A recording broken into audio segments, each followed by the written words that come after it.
तो बाबा शिवलिंग के ऊपर जो पानी डालते हैं वो इकट्ठा होता है एक जगह पर। हाँ। तो उसको इतना सड़ाते क्यों हैं? सड़ाते हैं ना, मतलब इतने दिन तक उसको रखते हैं पानी को। हाँ।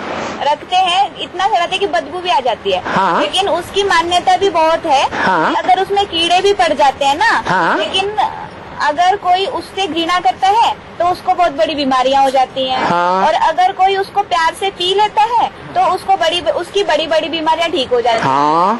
तो ऐसा क्यों? दुनिया के अंदर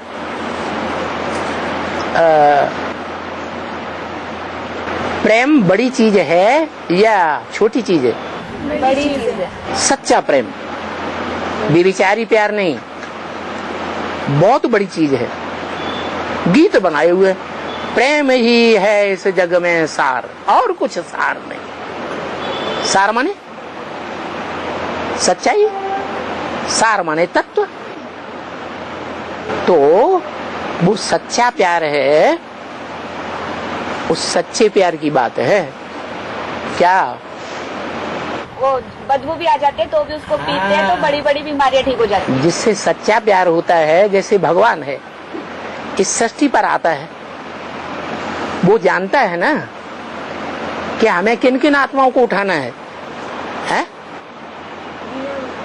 गिरे को उठाना है ना। तो जो गिरे हुए हैं वो गिरी हुई आत्माएं दूसरों के संग के रंग में आकर मजबूरी से गिरी हैं या उनके दिल के अंदर की बात है गिरने की? मजबूरी से गिरी हुई। ऐसी गिरी हुई आत्माओं को भगवान आकर के उठाता है। गिरी हुई माने पतित। पतित माने है बेविचारी। तो जो बेविचारी होते हैं उनके लिए भावना बेविचार से बदबू आती है क्या? तो वो बदबू वाली आत्माएं भी बाप जानता है कि जब बाप आते हैं तो उस समय की पहचान है क्या? भारत माता शिव शक्ति अवतार अंत का यही नारा है। कौन है भारत माता? लक्ष्मी कहो, पार्वती कहो, और छोटी। पार्वती तो फिर भी गोद में बैठती है, गोद में बैठती है ना। और उससे भी ऊपर कौन बैठती है? गंगा। हाँ। तो बताओ, गंगा पहले निकली या पार्वती पहले निकली? गंगा है?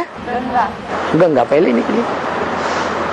तो जो ज्ञान गंगाएं हैं उनको सर पर चढ़ाते हैं, बहुत सेवा करती है और जानते हैं कि दुनिया की जितनी भी पतित से पतित आत्माएं हैं 4.5 लाख, उनमें पतित से पतित भी हैं और मोस्ट से मोस्ट पावन बनने वाली भी आत्माएं हैं।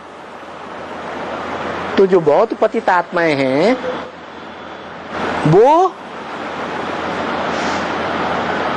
बीज रूप आत्मा ही है ना, है 4.5 लाख के अंदर ही है ना। वो 4.5 लाख के अंदर की जो आत्माएं बीज रूप आत्माएं हैं वो अपना ऊंचे से ऊंचा पार्ट कब तक बजाएंगी संगम में?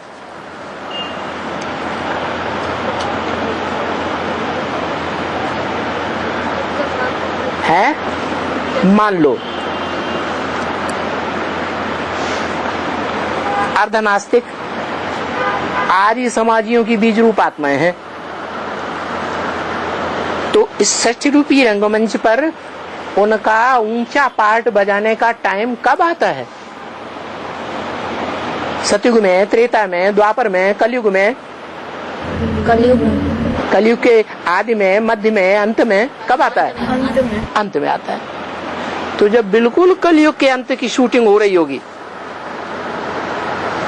तब वो बीज रूप आत्मा अपना करिश्मा दिखाएंगी। आएंगी कि नहीं ऊंची स्टेज पर? आएंगी। ऊंची स्टेज पर आएंगी। तो वो बीज रूप आत्माएं ज्ञान गंगा की आवाज सुनेंगी या नहीं सुनेंगी? सुनेंगी। ज्ञान गंगा का जो जल है उन्होंने एक बार भी कान से सुना होगा, विश्वास किया होगा थोड़े समय के लिए भी, वो आत्माएं भी आगे चल करके पुरुषार्थ करने की ऊंची स्टेज में आएंगी या नहीं आएंगी? आएंगी। आएंगी। तो गंगा का वो जल उनकी बुद्धि में सड़ गया या बिना कीड़े वाला रह गया? सड़ गया। सड़ गया। इसीलिए बाबा भी कहते हैं बाप का जो डायरेक्शन मिले उसे तुरंत फॉलो किया, तुरंत प्रैक्टिकल में लाया, तो ताजा ताजा खाया। क्या? डायरेक्शन को ताजा ताजा यूज किया। अगर देर कर दी या देर करते गए तो वो सड़ता जाएगा। क्या? अब वो बाप का ज्ञान जल हो, साक्षात बाप के द्वारा दिया हुआ, वो तो थोड़ी आत्माओं को मिलता है ना? कि 4.5 लाख राजधानी स्थापन होने तक आ जाएंगे? हैं? नहीं आएंगे। तो वो जल सड़ जाता है। ज्ञान भी 4 अवस्थाओं से पसार होता है, चाहे साक्षात भगवान के द्वारा दिया हुआ ज्ञान हो, चाहे कोई देहधारी मनुष्य गंगा के द्वारा दिया हुआ ज्ञान हो, वो भी 4 अवस्थाओं से गुजरता है। शुरुआत में जब बीज पड़ता है, संदेश मिलता है, तो सात्विक स्टेज, फिर बाद में सतो सामान्य, रजो और तमो से गुजरते हुए एकदम कीड़े वाला बन जाता है। तो बताओ, जो कीड़े वाला बन गया वो सामान्य जल है, दुनियावी जल है, भौतिक जल है या आध्यात्मिक जल है? बेहद का जल है, बेहद के बाप का जल है। बेहद के बाप का जो बच्चे हैं, गंगा, वैष्णो देवी, उनके द्वारा निकला हुआ जल है। तो वो जल अगर सड़ भी गया है तो भी उसके प्रति उन आत्माओं की भावना जागेगी बहुत दिनों के बाद, या घृणा की भावना से उस ज्ञान को धारण करेंगी? है? जागेगी। तो सड़ा हुआ ज्ञान जल पी लिया कि नहीं? पी लिया। है? पी लिया। तो बीमारियां ठीक हो जाती है। हाँ, उनकी आत्मा के अंदर की जो भी बीमारियां हैं पूर्व जन्मों की, वो भी ठीक हो जाएंगी। विश्वासम फलदायकम। वो दवाइयों के लिए भी डॉक्टर लोग क्या कहते हैं, चाहे एलोपैथी के भी डॉक्टर हो तो भी क्या कहते हैं? विश्वास पूर्वक ये दवाई लो। अगर विश्वास नहीं है तो दवाई काम नहीं करेगी।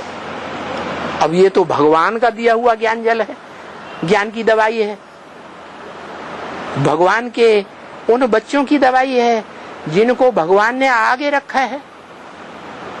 सन्यासियों को तुम बच्चों के सामने आगे रखा या पीछे रखा?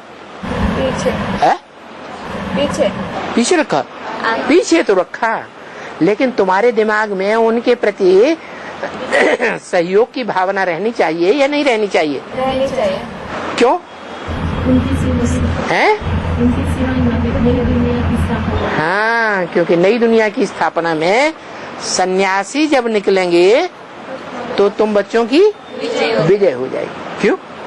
वो निकलेंगे तब हमारी विजय क्यों हो जाएगी? हम भगवान के डायरेक्ट बच्चे, हम तो निकले हुए हैं, हमारी विजय होनी चाहिए पहले। कारण क्या है कि उनकी विजय हो जाएगी?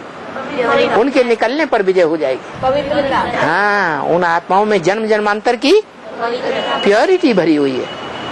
उनकी जो बीज रूप आत्माएं हैं, उनकी जो मूल आधार मूर्त आत्मा है, नारायण की भी आधार मूर्त, वैष्णवी देवी, वैष्णवी शक्ति और गंगा, वो जो मूल आत्माएं हैं उनमें क्या विशेषता है? उन्होंने पूर्व जन्म जन्मांतर की पवित्रता धारण की है। सिर्फ अंतिम जन्म में आ गए ये गायन होता है, राम तेरी गंगा मैली, कि जन्म जन्मांतर का है ये गायन है। अंतिम जन्म में आके नीचे गिर जाते हैं। बाबा हाँ। जो घिन करते हैं ना, घिन करते हैं ना, जिद, घिन उस जल से घृणा जो करते हैं, घृणा करते हैं। हाँ, उनको बड़ी बड़ी बीमारियां हो जाती है। हाँ, अगर ज्ञान जल से घृणा करेंगे, ये एलोपैथी दवाई है, ये तो बीमारियां पैदा करने वाली है, तो हो सकता है उनको असर न करे।